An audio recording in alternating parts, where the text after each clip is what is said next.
Far from being a bad exotic, the Titan exotic chess piece, the Twilight Garrison, was introduced during the Taken King, and finally provided the Titan with evasive movement qualities it had previously been lacking. Since launch, the Warlock and the Hunter both had the jump ability Blink, a maneuver that is heavily momentum based and can definitely get you out of a jam in a hurry.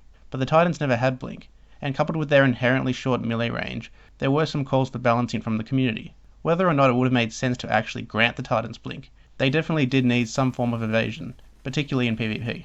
So the Twilight Garrison provided that, by allowing Titans to quickly move in any radial direction while airborne. Given the Titan already has excellent speed potential with Titan Skating and Shoulder Charge, stacking Twilight on top of that allows for sudden and unexpected movements, which can completely throw off enemy guardians. There was a nerf a while back to the Twilight and to the Night Stalker's Shade Step ability, only granting one evasion instead of two, before acquiring a cooldown. While it did impact the potential of these abilities, they still provide great utility in all aspects of the game. In its current state, you can use Twilight's evasion, or Shade Step for that matter, about once every 2 seconds or so. If you do try to use it again before it's finished cooling down, it will make a noise suggesting it's unavailable.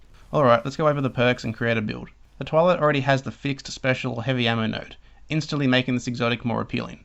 You can also re-roll the final node to change the class-based armor it grants you, or boost recovery from taking splash damage. Since these military perks are locked, it is worthwhile to re-roll the Twilight to be tier 12 capable, and my 144 roll fits into my recommended 552 stack configuration.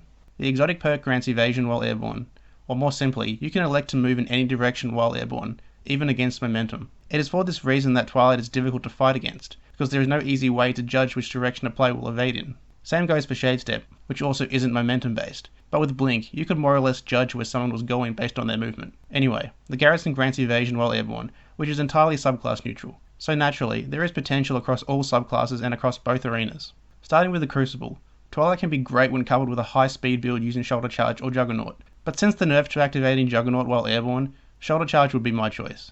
In any case, having more mobility is never going to be wasted, particularly for an aggressive player. Now the Defender doesn't really have anything that works in tandem with the Garrison, but having evasion does provide the Defender with something it needs. Quickly dipping out of your bubble when you see a super incoming can be the difference between life and death, and Twilight makes it that much easier.